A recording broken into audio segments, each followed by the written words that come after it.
Olá, pessoal, e bem-vindos de volta ao Think Bricks. Hoje temos um convidado muito especial, alguém que tivemos o prazer de conhecer em Moscou em março passado na Rússia-Índia International Conference.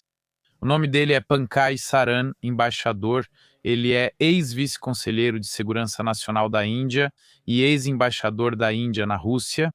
Então, em resumo, um homem que moldou as políticas externas da Índia de dentro do governo. Portanto, um convidado muito importante para nós. O que nos chamou a atenção quando o ouvimos falar em Moscou foi sua honestidade e clareza. Então, ele disse o que pensava sem se esconder atrás da linguagem diplomática.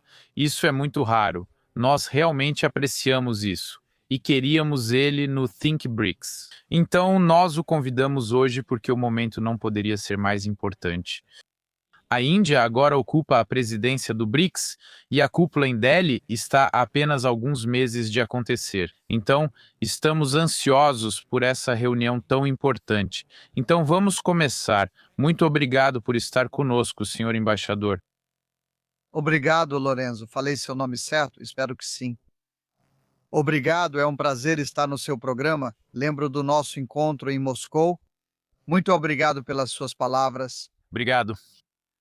Bem, eu gostaria de começar, senhor embaixador, com o papel fundamental da Índia no BRICS. Então, algumas pessoas em nossa audiência dizem que a Índia está tentando equilibrar dois mundos muito diferentes, mantendo laços fortes com os Estados Unidos da América e Israel, enquanto também apoia o Sul global. Então, alguns críticos até questionam se a Índia realmente pertence ao BRICS. Então, com sua grande experiência em política externa indiana, como você responde a isso? Na sua opinião, como a Índia gerencia esses diferentes relacionamentos com os principais países do BRICS em 2026? Sim, obrigado, Lorenzo. Fico feliz que você tenha feito essa pergunta logo de cara, porque muitas pessoas fazem essa pergunta. E para mim a resposta é bastante clara. Primeiramente, lembre-se de que a Índia foi um dos membros fundadores do BRICS. Estamos falando sobre a primeira cúpula em Ekaterimburgo, na Rússia. Eu estava lá em 2009 e, naquela época, era apenas o BRIC. Então, de certa forma, a resposta para a sua pergunta sobre pertencimento, quero dizer, nós fomos os fundadores dessa organização e vimos ela crescer ao longo do tempo. E nos últimos 17 anos, desde a primeira cúpula, nós ocupamos a presidência do BRICS. Então, sabe, fico feliz que você tenha feito essa pergunta sobre a questão do pertencimento. Quero dizer, lembre-se de que de 2009 até este ano, a Índia foi presidente do BRICS 4 vezes. E nós fomos membros fundadores, como mencionei no início. Sobre a Índia pertencer ou não, acredito que ela pertence a todos os lugares. Quero dizer, a Índia pertence ao Ocidente, pertence ao Sul, pertence ao Oriente. Quero dizer, 1,4 bilhão de pessoas, elas, por definição, pertencem a toda a comunidade internacional. Agora, temos interesses nacionais diferentes, motivações diferentes para a política externa, e nós seguimos esses interesses. De acordo com o que nos convém e com o que é relevante para um determinado momento. Esse argumento de que, se estamos no BRICS, como podemos estar próximos dos americanos ou dos israelenses, ou como podemos fazer parte de outro grupo, na verdade, é um argumento muito superficial. Quero dizer, deixe-me colocar dessa forma. Não existe pureza de pensamento e ação nos assuntos internacionais. Quero dizer, se você está procurando por purismo ou pureza, isso não vai acontecer e não acontece. Todos na sala do BRICS estão olhando pela janela. E essa janela pode ser qualquer outro membro que não seja do BRICS. Os Estados Unidos e a China, a Rússia e os Estados Unidos, a China e a Europa. Quero dizer, todo mundo tem parceiros fora do quadro do BRICS. Então, todo mundo atua em várias frentes e está levando essas frentes adiante. Então, acho perfeitamente normal que a Índia seja membro do BRICS e, ao mesmo tempo, busque paralelamente relações com outras grandes potências que talvez não façam parte do BRICS. A única coisa é que a Índia não vê o BRICS como uma coalizão anti-Ocidente ou um bloco comercial.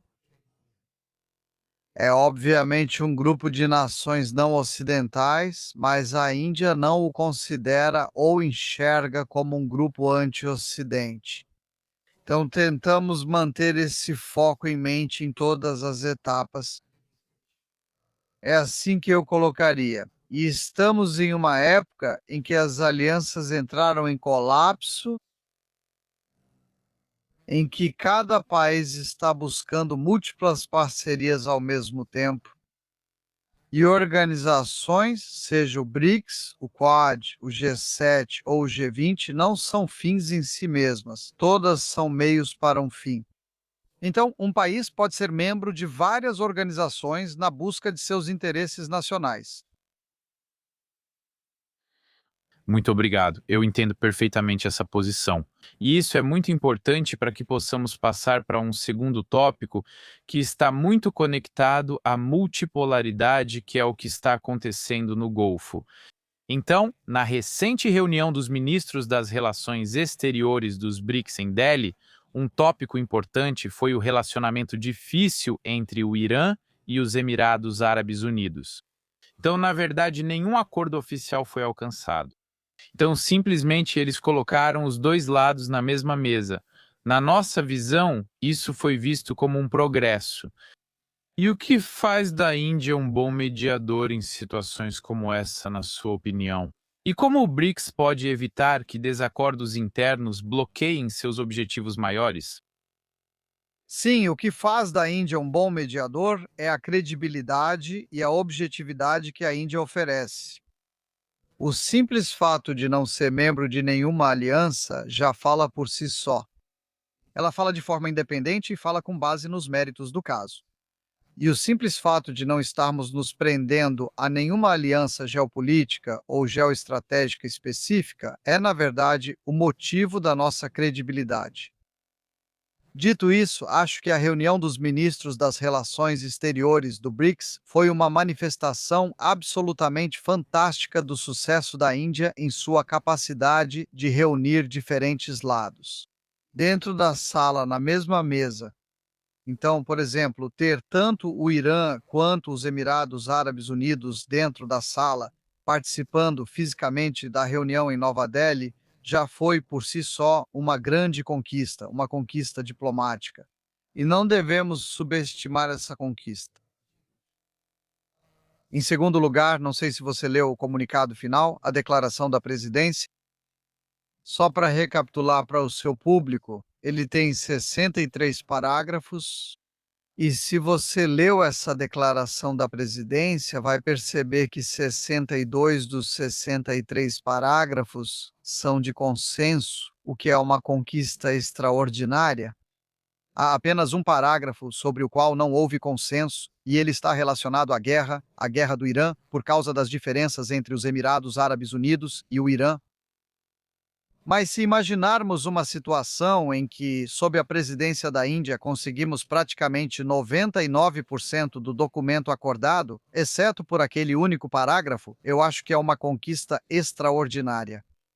E só a Índia poderia ter feito isso. Nós conseguimos durante a cúpula do G20 em 2023 e, novamente, estamos quase finalizando um documento de resultados quando a cúpula realmente acontecer daqui a alguns meses na Índia.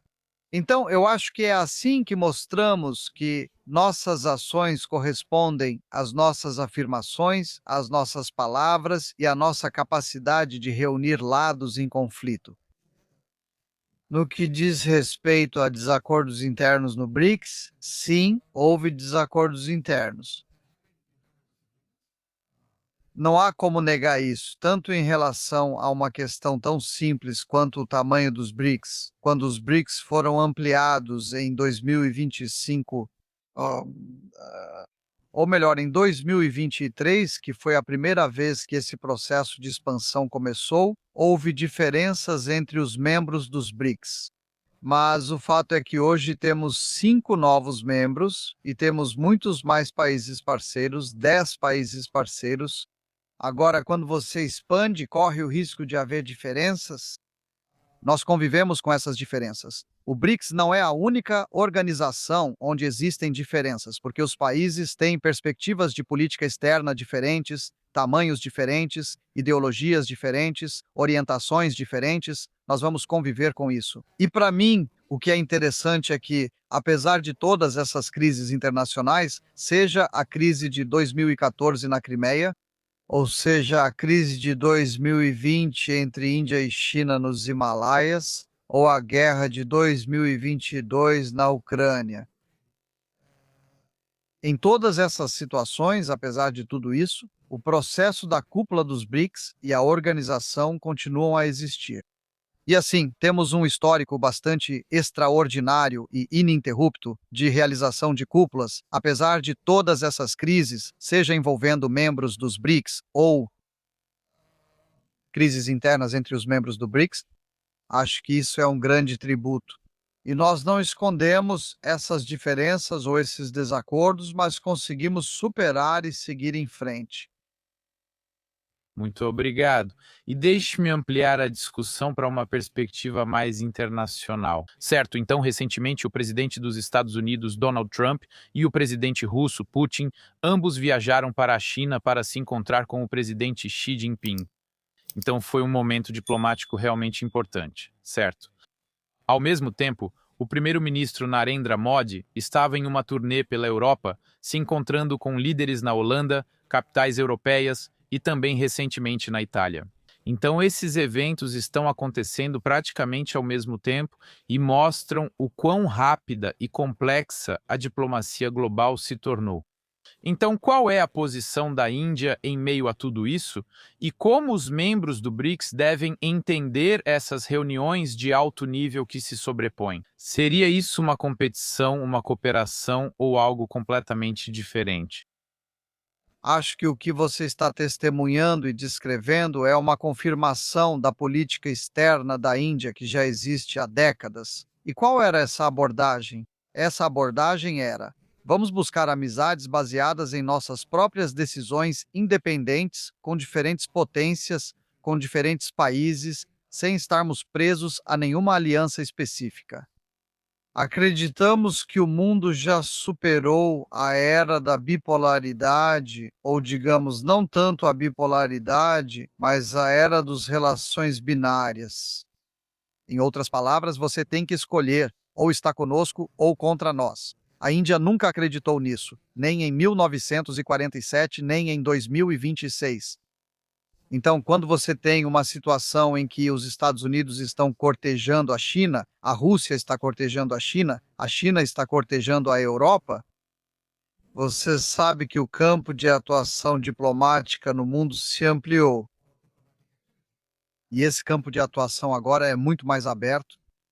A Aliança Transatlântica está enfrentando sua crise mais grave desde que foi formada há algumas décadas após a Segunda Guerra Mundial. Então, o que estamos presenciando é algo que eu gosto da expressão que um dos think tanks europeus descreveu como simultaneidade estratégica. Em outras palavras, tudo está acontecendo simultaneamente e é isso que estamos presenciando. E nesta nova era em que vivemos, as nações buscam seus interesses nacionais sem muita consideração por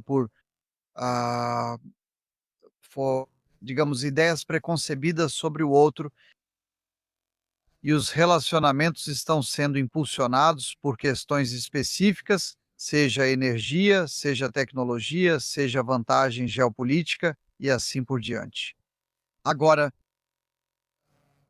a Índia estabeleceu uma certa dinâmica em seu relacionamento com a Europa nos últimos 2 ou 3 anos.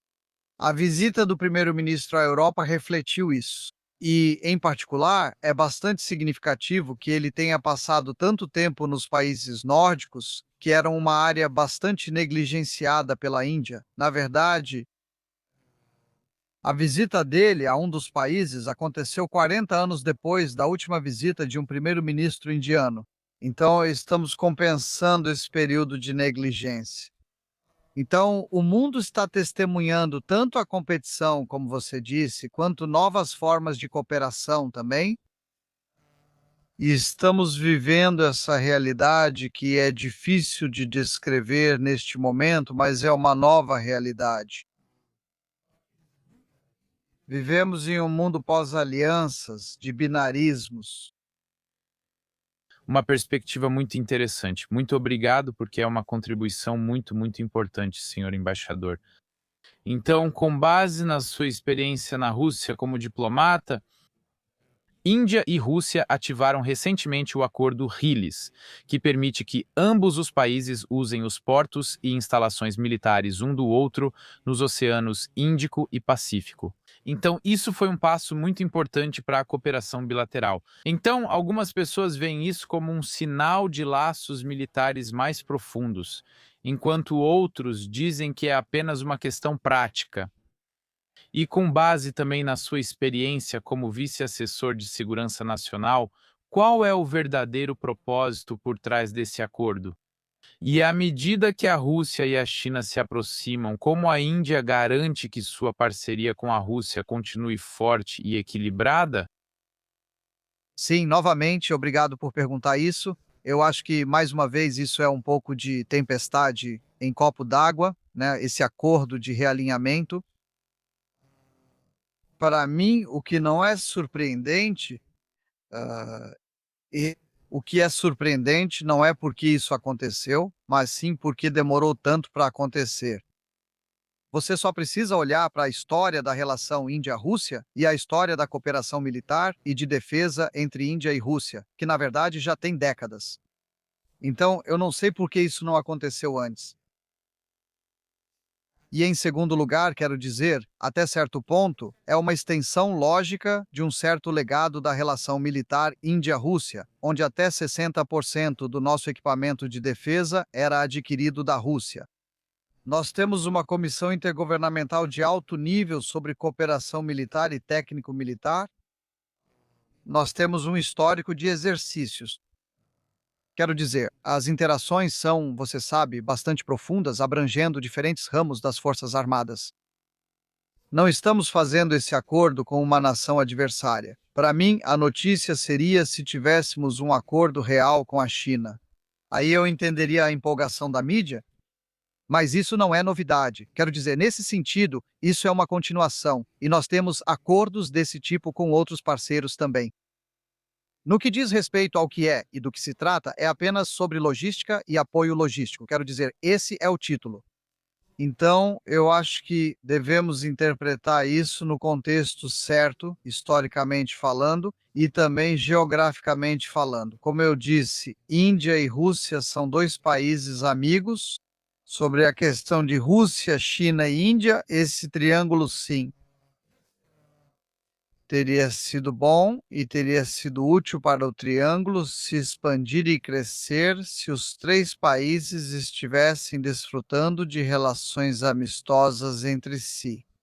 Mas, infelizmente, não é o caso, nem é isso que a história mostra. A história entre a Índia e a Rússia e entre a Índia e a China é, em certo sentido, diametralmente oposta. A história entre a Índia e a Rússia é de amizade que remonta a décadas. A história entre a Índia e a China é de desconfiança, hostilidade, guerra e fronteiras não resolvidas, além de tensões fronteiriças. Então, os dois são muito diferentes um do outro. Agora, o desafio para a Índia é como conseguimos conviver com essas duas realidades contraditórias. A relação com a Rússia é importante para nós, pois queremos mantê-la. Queremos garantir que nenhum terceiro, seja a China, qualquer outro país, os Estados Unidos ou qualquer um, tenha a capacidade ou o direito de interferir no desenvolvimento da relação Índia-Rússia. Assim como não nos importamos que outros países desenvolvam laços próximos com a Rússia ou com a China. Por isso, queremos preservar a integridade da relação Índia-Rússia e não queremos fazer nada que vá ah, meio que obrigar a Rússia a se aproximar da China, o que seria prejudicial aos interesses da Índia. Obrigado, muito obrigado. Então, deixe-me focar no próximo evento em Nova Delhi para a cúpula do BRICS. Certo, então o presidente Putin e o presidente Xi Jinping já estão confirmados para a 18ª cúpula do BRICS em Delhi em setembro. Então, as expectativas, é claro, estão muito altas. E apesar de muitos desafios globais, como as tensões em torno do Irã, disputas comerciais, ok, muitas pessoas ainda veem o BRICS como uma plataforma fundamental importante para o mundo, para o sul global. Então, acreditamos firmemente que o BRICS não está morto. E nesse cenário, na sua opinião, essa cúpula poderia acabar se tornando um tipo de, digamos, evento histórico surpreendente? Ou talvez apenas mais um fórum de conversas entre os líderes? Como disse, esta é a quarta vez que a Índia preside o BRICS. E no passado, já tivemos uma situação em que tanto a Rússia quanto a China estiveram presentes nessas reuniões de cúpula.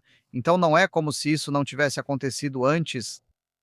Lembre-se, com a Rússia, temos visitas regulares. Então, o presidente Putin esteve na Índia em dezembro de 2025. Então, a vinda dele estaria muito de acordo com a prática anterior e com a natureza do relacionamento. No que diz respeito à China e ao presidente Xi Jinping, sim, isso seria significativo, porque ele viria à Índia pela primeira vez depois de 2020, quando tivemos os confrontos mortais em Galwan, onde a Índia perdeu soldados, perdeu vidas, e esse foi o confronto mais feroz que ocorreu na fronteira entre a Índia e a China. E o motivo disso foi a agressão chinesa e o acúmulo de dezenas de milhares de tropas, blindados, helicópteros, aeronaves e tudo mais. Assim, a visita dele teria um significado importante. Mas lembre-se também que nosso primeiro-ministro esteve na China há alguns meses, em Tianjin, para a cúpula da Organização de Cooperação de Xangai. Então, eu diria que teria mais significado se o presidente Xi viesse à Índia. Isso sinalizaria a, a continuação do processo de normalização que os dois países iniciaram em 2024, após a reunião de cúpula deles em Kazan, ou seja, o encontro entre Modi e Xi. Então, se ele vier, isso refletirá a continuação desse processo. Agora, enquanto isso, é claro, o que temos é que ele provavelmente já teria se encontrado novamente com o presidente Trump até aquele momento. Então, estamos vendo um certo movimento na relação entre Estados Unidos e China, como essas duas grandes potências vão lidar uma com a outra, vai moldar o ambiente global em termos de segurança, em termos de tecnologia, em termos de comércio, em termos de economia internacional. Então, acho que haverá muito interesse na Índia em ouvir a China, como ela vê sua relação com os Estados Unidos e como ela enxerga a arquitetura global emergente e, claro, como ela vê suas relações com a Índia. Então, essa seria uma boa oportunidade para fazer um balanço. E também gostaríamos de ver de que forma o conflito na Ucrânia terá evoluído até lá. Qual é o status dos esforços de paz em andamento entre os Estados Unidos e a Rússia, que já duram mais de um ano, e digamos entre a Europa e a Rússia? Então, se tivermos Rússia, China e Índia na mesma sala ao mesmo tempo, essas são três grandes potências, e elas poderão trocar percepções muito valiosas sobre as prioridades umas das outras e como cada uma delas vê seu relacionamento com as outras potências globais, em particular os Estados Unidos e a Europa. Obrigado. Só uma última pergunta bem rápida. Ok, rapidamente. Que conselho você daria aos seus jovens diplomatas e profissionais da mídia que querem ajudar a construir um mundo mais justo e equilibrado por meio de plataformas como o BRICS? Meu conselho para esses jovens colegas é que primeiro entendam a nação e a civilização que representam. 1,4 bilhão de pessoas, 5.000 anos de civilização contínua que veio para ficar. Não existe uma única questão no mundo que não afete a Índia. Não existe uma única questão no mundo que a Índia não possa ajudar a resolver. Esteja ciente de quem você é, do que você representa e mantenha sua mente independente. Tome decisões independentes visando o melhor para seu país.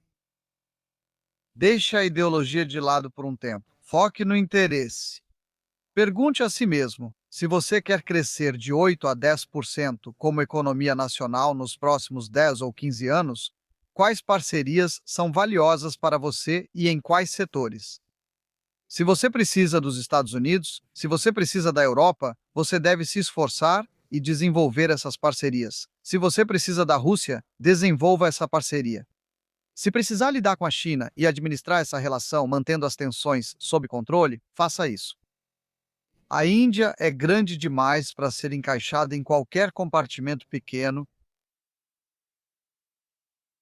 Obrigado. Obrigado. Um enorme agradecimento ao embaixador Pankaj Saran pelo seu tempo, sua honestidade e seus insights. Isso é tudo no episódio de hoje do Think BRICS. Se a conversa te deu uma visão clara de para onde a Índia e o mundo estão caminhando, compartilhe. Nos vemos na próxima vez. Eu sou Lorenzo Maria Passini. Da próxima vez, continue com o BRICS. Obrigado, muito obrigado.